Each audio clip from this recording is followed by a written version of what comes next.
Hello everyone, brace yourselves because I'm about to say the full name of this product. It is the LEGO DC Comics Superheroes Flying Fox Batmobile Airlift Attack Set. That's a mouthful. This large carrier aircraft is the highlight of the set, and even though it's big, it's actually fairly light in weight because it's mostly hollow. It has the deck on the inside that's able to pick up a Batmobile from the back or from the front. It's also able to launch or drop a Batmobile from the back or from the front. Look at that, completely hollow when you don't have the Batmobile in there. This actually is surprisingly swishable for something of its size because you can just pick it up from back here. It's very sturdy.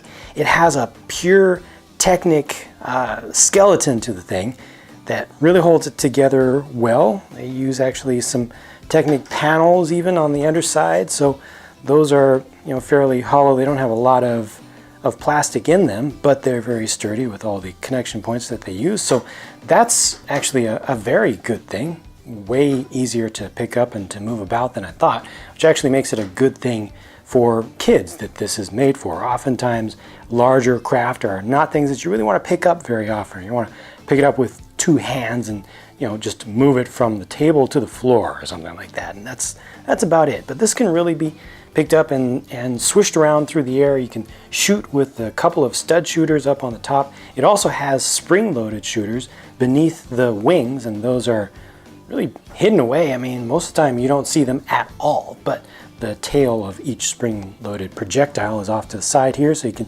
pretty easily get access to it and just shoot that off. These wings look like they flop about a little bit, but in reality, they're not going to fall off. I mean, it's a lot worse than it looks. These little bits here can be bent around, but they also don't fall off too easily.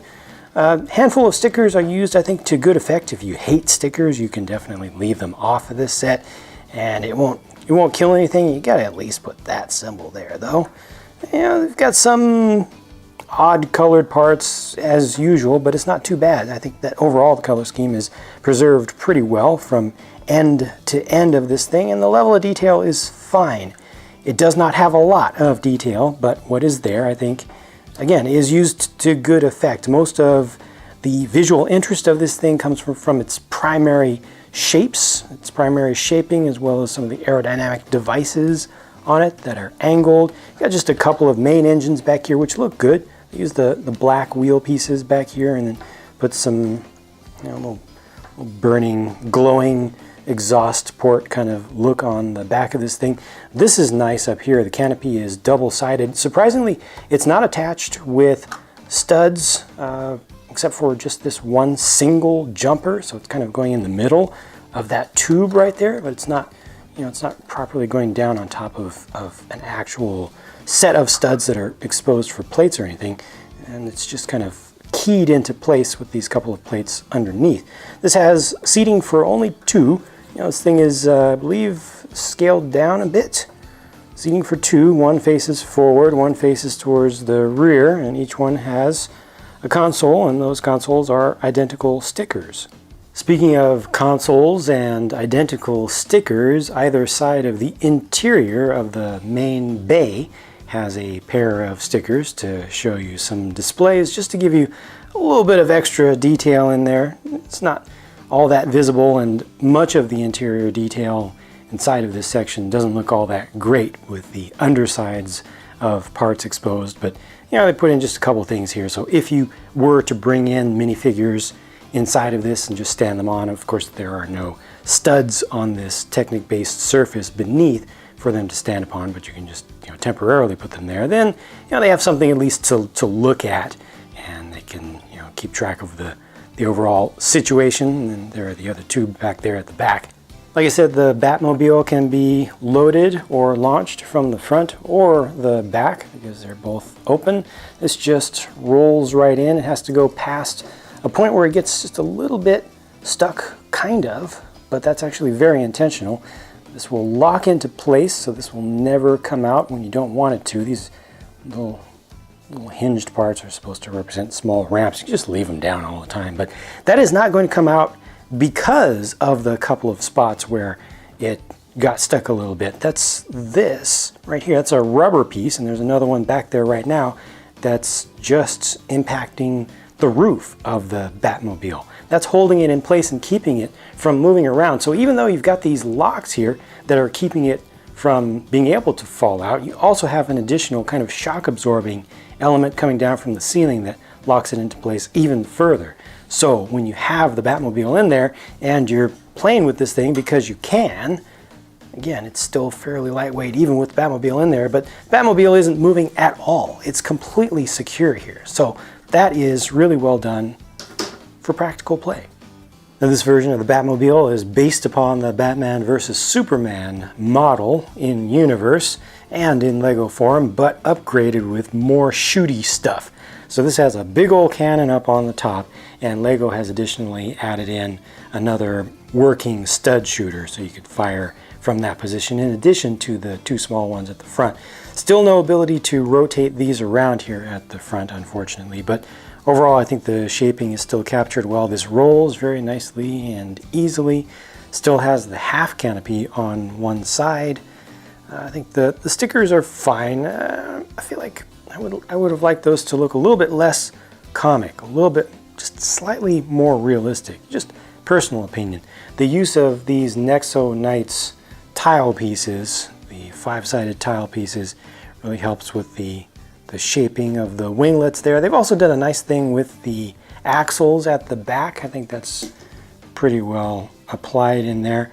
They've used the longer style of Technic pins to go through and then used these silver spacers just over those. So those are just over the same pins that are holding these rear wheels on. Because they are the frictionless pins or minimal friction pins, you get a little bit of wobble there, but that really doesn't affect things. It doesn't make things work poorly. This, like I said, it rolls just fine. And then the canopy still opens from this side. Looks like the materials are a little bit better on this one than on the one that I got from the BVS movie. This has a couple of stickers in it on the sides.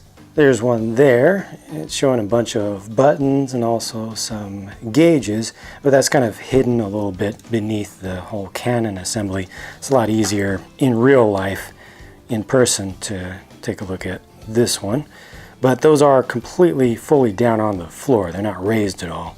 With the new weaponry on this side, it becomes a little bit more of a challenge to get the Batman in there, but fortunately all of this comes off very easily. It's only attached with those front studs, so you can just pull that off. I recommend doing that so that you can get Batman situated just right, make sure his cowl is nice and straight and everything, and then just put that back. It's easy. Here's a closer look at the hero figures in this set: Batman, Wonder Woman, Cyborg, and look, Superman's back. I mean, oh no, Lego has ruined another movie. They've spoiled everything. I had no idea Superman was going to be back. Yeah, I think everybody knew that Superman was going to be back. A lot of detail in this new Batman. Can't say I particularly like it though, just personal opinion. You know, there's a lot to see there. There's a lot going on. I like the gold bits. I like the harness and the belt, but the rest of it is just a little bit too broken up to me personally. I don't think that's Lego's fault in particular. I just don't like that look just in general. Nice print for the shield for Wonder Woman, but I'm going to take that off in just a minute. Yeah, let me go ahead and take that off now. See, I wanted to make sure you could see the print on Wonder Woman clearly, and also check out the new arm for Cyborg, which has attached to it a stud shooter. I think that was a pretty good idea so that he could actually shoot. You know, it's not the most accurately proportioned thing, but it's not bad. You know, it does have that handle at the base of it because they are reusing that part. It's nice that they remolded it into a silver color, but you know, if you want to do something custom, they do give you just an anti-stud there, so you could plug other devices into that or do something of your own, or use it just to pick up pieces, you know, just pick up regular bricks if you want to. And then Superman is probably the most plain. Nah, he's definitely the most plain of all the figures here because he doesn't even have any printing for his hips or legs whatsoever. Now, each of these figures does come with, I really like that arm printing for Wonder Woman. Each of these figures, I'm going to have to go around the other way. Does have an alternate face, and the gentlemen at the edges have these capes, which are the newer style cloth pieces that do not crinkle up. Really nice printing on the back of Cyborg there. I like that a lot. Alternate faces are good. They are useful. They are, I think, very appropriate for what these characters do, appropriate for their characters in general, their personalities. More print to be seen for the back of Batman's torso. I actually like the back of his torso better than I like the front of it, but you also want to see what his face looks like. That alternate face with the mask on, and also previously his normal face was covered up. Got that gunmetal gray color for the headband now rather than white. I prefer that personally. It's just less flashy. There are the normal faces, and that's it for these guys. On the bad guy side, Steppenwolf gets a really nice, unique head mold, and the print and the mold, I think, go together really well. The print even goes up into the, I guess you would call those horns. Brings in a lot of nice detail. They've got a unique print for the small mech slash beast kind of body covering that they've reused here. From this view though, he looks short and stocky. You know, it looks like his legs are really short, but in reality I think his proportions are pretty appropriate for Lego use in general. He's got his axes, you know, properly built up, you know, a handful of pieces used there. Not too bad. The view from the back isn't all that great, but at least they don't just have anti-studs visible there, so it's not too bad. And, you know, he's got 2 ball joints in each of the extremities, so you're able to get plenty of articulation out of that. You're able to get him into kind of a walking looking pose pretty easily. You'll also be able to put him just on one single foot. You know, if you get him to balance over to one side, that's actually fantastically easy. And he's got just a little bit of claw articulation, finger articulation there. The axe is attached with an actual clip, so you don't have to worry about the fingers having enough grip to hold on to that. And the head is just able to turn from side to side, which I think is perfectly fine. Yeah, this works out pretty well. Just a little bit blocky looking in the legs, but I can get over that. Okay, these 2 parademons, why do they look so good? Why do they have so much detail? Why do they have 2 different vinyl wing pieces that were actually cut specifically for them and, you know, printed up specifically for them that are different in shape? Why did they put so much effort into these drones? You know, just expendable, massable baddie units. I'm not complaining, I'm just asking. I mean, that's a lot of work that went into these. Even just developing the graphics. I'm most impressed indeed. This is great stuff. I think that the green one would be the most massable or the most desirable. You know, wouldn't have minded getting just one more of those, but I like the more brightly colored one as well. And you get additional prints on the backs. Yeah, I mean, just look at the level of detail there with the small speckling. The one on the right has the small speckles in the torso and the head done in the tan color, the light tan color, and on the left they've done it with the bright green color. Is that just regular green for the print on that one? I think it's bright green. But some of the finer details that, you know, for me in person, looking at these figures from about a foot away, I have to really squint to even notice them at all. And, you know, it really helps to get a nice zoomed in view from the camera.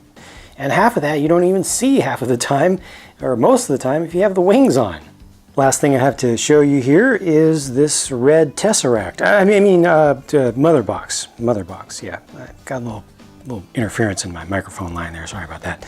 But just a beautiful print on this one as well, that 2x2 tile piece on the top, and they use the textured slotted bricks along the sides, so 1x2s there. Simple, but looks really good with that print. Righteous. This is a righteous set that does justice to the theme. I think.